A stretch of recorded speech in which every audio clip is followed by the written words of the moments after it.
A new and highly provocative air bridge has been established between the Russian and Federation and the Democratic People's Republic of Korea, a development that represents a brazen defiance of the international sanctions regime and signals a dramatic deepening of the strategic alignment between two of the world's most isolated and militarized states.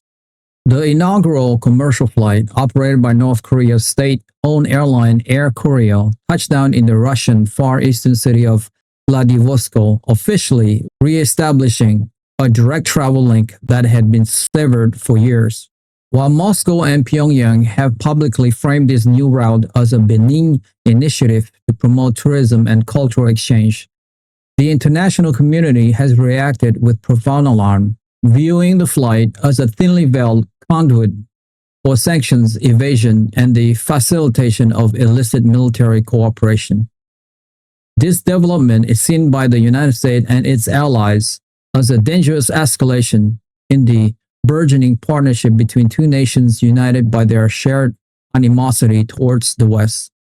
In an era of intense global pressure on both regimes, this air link provides a direct physical channel for the transfer of goods, currency, and personnel, effectively creating a lifeline that bypasses the watchful eyes of neighboring countries and international monitors.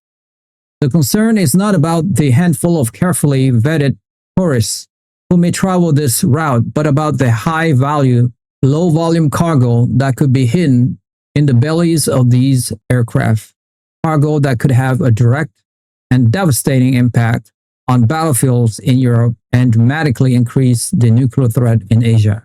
The official narrative surrounding the launch of the Vladivostok to Pyongyang service has been carefully managed by both Russian and North Korea state media. The events was celebrated as a symbol of the growing friendship and comprehensive cooperation between the two countries, a tangible outcome of the recent summit meetings between Russian President Vladimir Putin and North Korean leader Kim Jong-un. The stated purpose is to allow Russian tourists to visit the famously reclusive North Korean state and to facilitate cultural and educational exchange. However, this official explanation is widely viewed as a preposterous cover story. North Korea remains one of the most closed and repressive societies on earth, with a tourism industry that is virtually non-existent and tightly controlled by the state for propaganda purpose. The idea that there is a significant organic demand for tourism that would necessitate a regular commercial air link is dismissed by Western officials as a transparent fiction. The true value of this air bridge lies not in its commercial viability, but in its strategic utility as a sovereign and unsupervised corridor between two partners who are actively collaborating to undermine global security structure. It is a logistical tool that serves a much darker purpose than sightseeing, providing a discrete method to advance a military and economic agenda that both nations have a vested interest in concealing from the world. The primary and most urgent concern for the United States and its partner is the potential for these flights to be used to accelerate and conceal the burgeoning arms trade between Pyongyang and Moscow. North Korea has already established itself as a critical arsenal for Russia's war effort in Ukraine, supplying vast quantities of desperately needed artillery shells and short-range ballistic missiles. These heavy and bulky munitions are primarily transported by sea and rail. However, the new air route opens up the possibility for the transfer of more sophisticated, sensitive, and high-value military technology that is not suitable for bulk transport. The United States intelligence agencies are operating under the assumption that these flights will be used to move items that could significantly enhance the military capabilities of both nations. For Russia, this could include the transport of advanced electronic components, guidance systems for precision weapons, or specialized material sourced from North Korea. For North Korea, the potential rewards are even greater and far more alarming for global security. Kim Jong-un has made no secret of his desire to acquire advanced Russian military technology to overcome the technical hurdles in his own strategic weapon programs. His wish list is believed to include Russian expertise on military reconnaissance satellites, technology for building a nuclear-powered submarine, and advanced design and telemetry data to improve the reliability and accuracy of his intercontinental ballistic missiles (ICBM) program. This direct air link provides the perfect mechanism for this dangerous exchange, allowing for the discreet transport of technical documents, critical components, or even Russian scientists and engineers traveling to North Korea to provide direct assistance. The response from the Trump administration to the establishment of this air route has been one of fury and condemnation. President Donald Trump, who invested significant personal political capital in his previous diplomatic engagement with Kim Jong-un, viewed this development as a direct and personal affront, as well as a grave threat to American national security. The president has publicly stated that this rogue alliance will be met with an even more severe maximum pressure campaign. At the State Department, Secretary of State Marco Rubio is leading a global diplomatic effort to isolate and punish both Russia and North Korea for this blatant violation of the United Nations Security Council resolution. Secretary Rubio has been in urgent consultations with allies in Europe and Asia, pressing for a unified condemnation and the implementation of secondary sanctions against any entity, including airports or service providers, that facilitates the operation of this air route. He has characterized the flight as a superhighway for weapons proliferation that directly fuels the war in Ukraine and puts advanced nuclear and missile technology into the hands of one of the world's most unstable regimes. The security implications are also being urgently addressed by the Department of Homeland Security. Secretary Kristi Noem has ordered a comprehensive review of all security protocols related to travels and cargo with any potential link to the new route. Concerned that it could be exploited by intelligence operatives or for other illicit activities that threaten American security. The intelligence community, under the leadership of Director of National Intelligence Tulsi Gabbard and CIA Director John Ratcliffe, has made the monitoring of these flights one of its highest priorities. A multi-layered intelligence gathering effort is underway to determine what is actually being transported. These involve the use of sophisticated satellite imagery to monitor activity at the airport in Vladivostok and Pyongyang, signals intelligence to intercept any communications related to the flight, and human intelligence sources to try and gain insights into the cargo and passengers' manifest. The central question that American intelligence is trying to answer is whether these planes are carrying tourists and diplomats or missile guidance systems and nuclear technicians.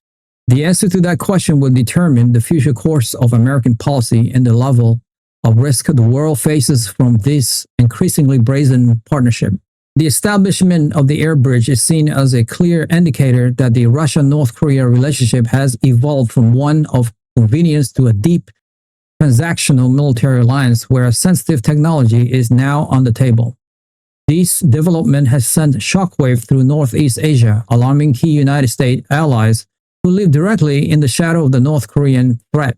In Tokyo, the Japanese government has lodged a strong protest, viewing the direct flight as a destabilizing action that will only embolden North Korea.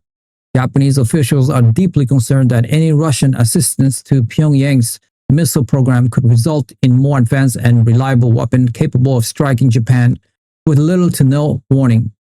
The issue has strengthened the arguments within Japan for accelerating its own military buildup and for deepening its defense cooperation with the United States. Similarly, in Seoul, the South Korea government has expressed grave concern.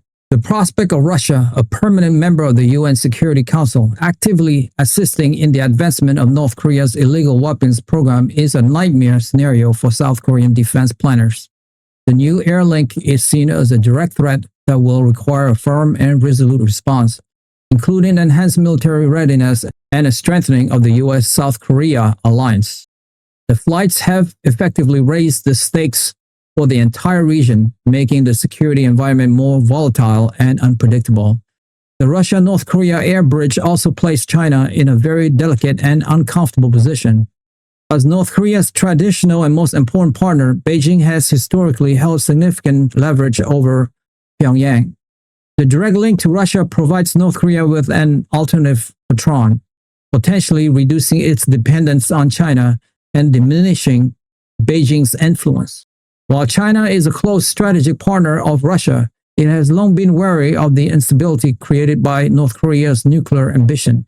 The prospect of Russian technology leading to a more capable and sophisticated North Korean nuclear arsenal right on its border is not a welcome development for Beijing.